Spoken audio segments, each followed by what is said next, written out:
When we are lost in the ego or the mind, or the story of me, whatever you want to call it, I find it very helpful to have spiritual tools and resources to reach for that are reminders.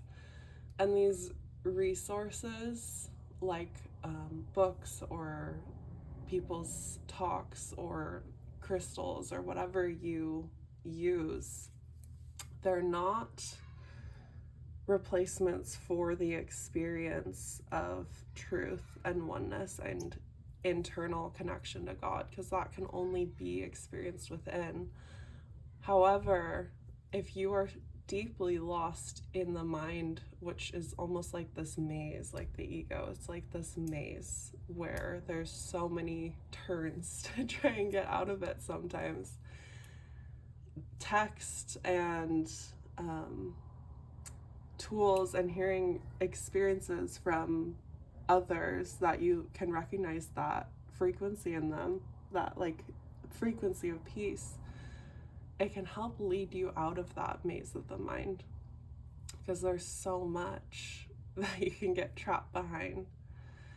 And so when I use a text, I'm not looking to the text to be the replacement for the truth, which is beyond description. It's beyond any words. It's beyond any logic.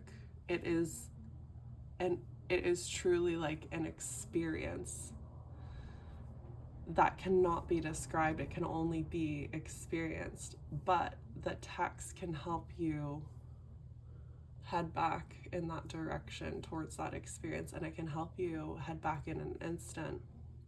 It doesn't have to be this like long convoluted thing. Anytime you feel this like opening in you, this release, this, oh yeah, I remember now, why was I so worried before? Anytime you feel this lightness and you have a shift in perspective, which is a miracle, a shift in perspective back into love. This is a loving universe. I am loved. I am innocent. I am beautiful. When you shift back into that light, that love, that is what it's helping you do. And that is the experience. It doesn't need to be more than that. There are some times, yeah, when you have like deeply mystical experiences where your ego dissolves completely, or you're astral projecting, or like whatever. But even in a simple shift in perspective, that is God, that is a miracle. Just a simple shift back into love, and text can help with that. It can help guide you back out of that maze of the mind, and not just text, but hearing someone speak about the text, hearing someone speak about their experience, being out in nature, literally anything that helps you shift back into that. So this is A Course in Miracles. It is one of my go-to spiritual guides. It is something that I've reached for over and over. There have been times on my journey where I haven't reached for it at all, and those were equally as important. But I am feeling called to pick it back up again. And it's free on acim.org. Completely free. The entire text. So, this is the page I flipped to, which I have flipped to many times recently. I'm going to read some pieces from it. I will step back and let him lead the way. And this is God.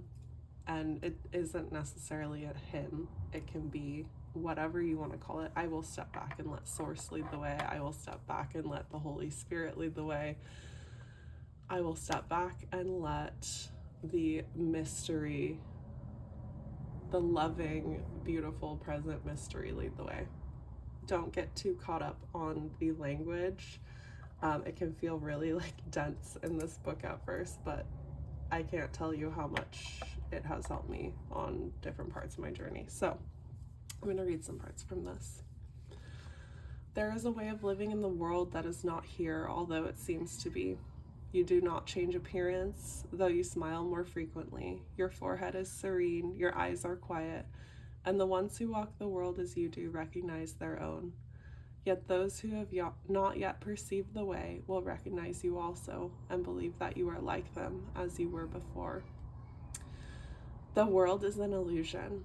Those who choose to come to it are seeking for a place where they can be illusions and avoid their own reality. Yet when they find their own reality is even here, then they step back and let it lead the way.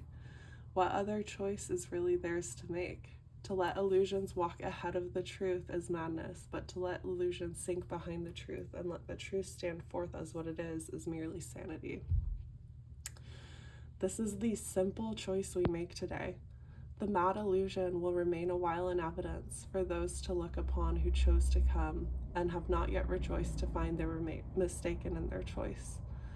They cannot learn directly from the truth because they have denied that it is so, and so they need a teacher who perceives the madness, but who can still look beyond illusion to the simple truth in them.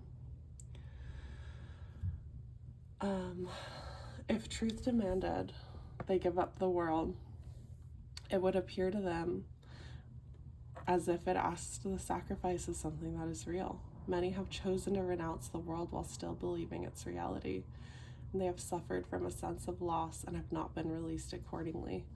Others have chosen nothing but the world, and they have suffered from a sense of loss still deeper, which they did not understand.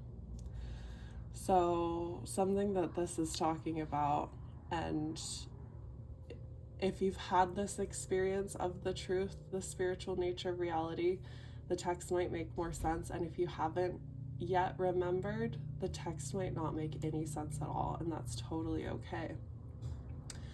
We're just looking to open up to feeling lighter inside and like listening. There is a part inside of all of us that knows what the truth is already, but we have to experience it to truly understand, because it is beyond logic. So it's okay if these words don't make sense, but something that this is talking about is that when you see or hear a spiritual guru or someone speaking and sharing about their spiritual experience and their connection, and you can just feel that there's truth to it. You feel peaceful listening to them. You feel like, oh, that would be amazing if that were a possibility. Something in you feels lighter, and something in you, something deep in you feels like this is real, even if it doesn't make sense to your mind. That is a teacher of God, and your ultimate teacher is within you. It's your connection to God that's already within you that is telling you this little piece that you're hearing is closer to the truth than the ego programming that you might be listening to, or what you've been led to believe, or whatever it is.